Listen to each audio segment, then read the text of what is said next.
Hello and welcome to SMA Talks, a monthly series where Sergeant Major of the Army, Michael Grinston, discusses important topics that directly impact the day-to-day business of the U.S. Army.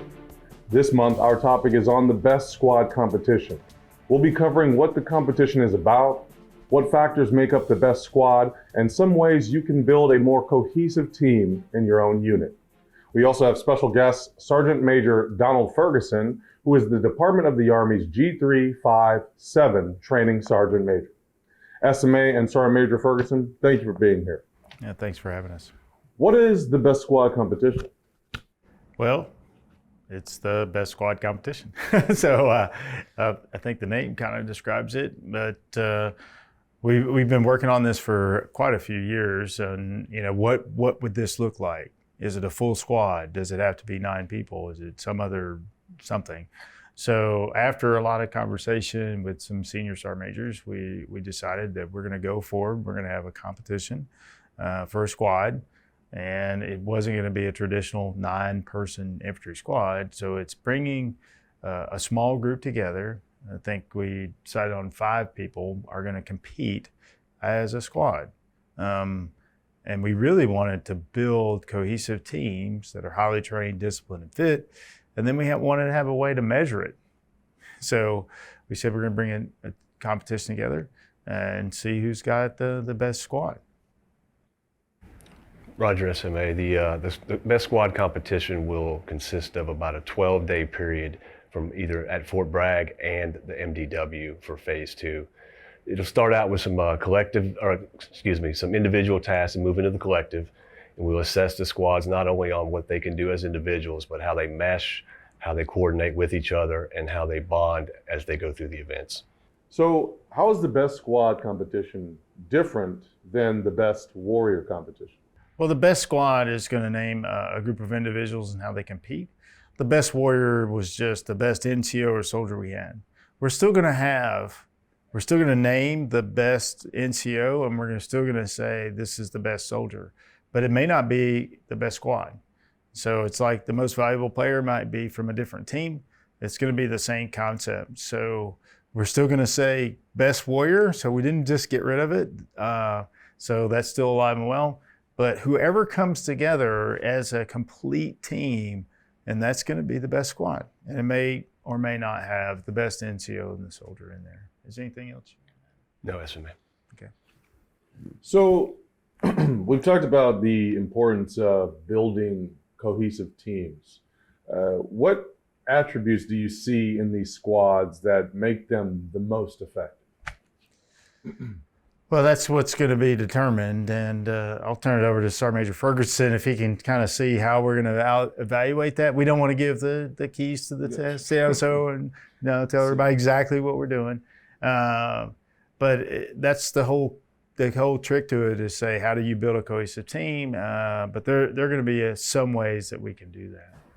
There will be, SMA. With the nature of how we're going to approach it, we're going to look at them holistically throughout the entire squad competition. There's going to be graders. There's going to be folks out there that are going to keep an eye on things and see who really is bonding, who is not, who's working together, who's a spotlight ranger, who's not. So that's one of the aspects we have to look at for grading. It won't be easy to grade, it'll be difficult, but I think if we're consistent throughout, I think it'll be great in the end.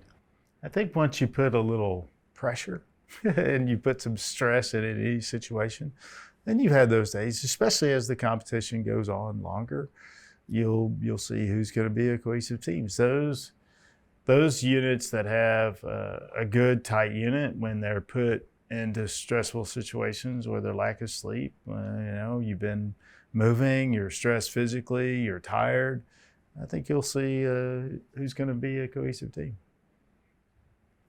So for those squads that will be competing in the best squad competition, what are some of your personal tips for success? Personal tips? Be physically fit, be really smart, know your warrior task and battle drills. We're not going to give the keys on what you need to do, but ultimately you're going to be challenged. You're going to be put in a really hard situation, and something's not going to go the way you think it's going to go. So You're going to be flexible, and you need to be adaptable. And everybody says they're flexible and adaptable until all of a sudden, we put you in a room and nobody tells you what to do. And you're like, I can't believe nobody told me what to do. So we're going to stress those teams to the limit. And I think my biggest tip is, come physically fit and prepared mentally for whatever we're going to throw at you, and don't be surprised by change. So you said it's not a 9-person infantry squad this time around. So what is it exactly that you all are looking for? So through guidance from the SMA and some of the senior sergeants major out there, we took a holistic approach to this, to what is the best fit for the Army as a whole. What I mean by that, all branches, all compos. So we came up with a 5-person squad led by a staff sergeant or sergeant first class, team leader, sergeant or staff sergeant, and 3 specialists and below. And we feel that's a better representation of the Army. It's probably more fair since not all units are built the same, and that's what we went with. Yeah, we really want to encompass any group of individuals that have a team. If you've got 5 soldiers in the S1 shop, if you got 5 medics in the Charlie Med, so everybody, or 5 soldiers in your public affairs team. Want them to go ahead, bring that team together, compete. You're going to have to compete at all the Army levels before you get here. So we wanted this to be open to any squad. It's like a term of endearment, not just an infantry squad. So we wanted to be encompassing of all MOSs from the whole concept of the Army. SMA and Sergeant Major Ferguson, do you have any parting words for the viewers? Yeah, for me, I would say I'm extremely excited about this competition, and I do want to thank Sergeant Major Ferguson and the whole G357 team for putting this together. This is a lot of hard work over a couple of years on how to figure out how we can do this, and I really wanted to get it done. This will be my last year as the Sergeant Major of the Army as we go through this AUSA, and I really wanted to get this squad competition. How do we measure squads? We've been talking about, this is my squad. We've been talking about these things. How do we measure it?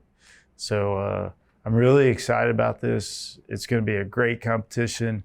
I look forward to hosting all those competitors at my house. So if you actually make it to the Department of the Army, you get to have a little dinner at SMA's house. You won't know who wins by then, but I'm really excited about this competition as it comes up. And again, thank Sergeant Major Ferguson for putting this all together. Thank you, SMA, Sergeant Major Ferguson. And thanks to those watching online right now. If you have any questions for the SMA or ideas for future episodes, leave them in the comments section or use hashtag SMA Talks on Twitter and Instagram.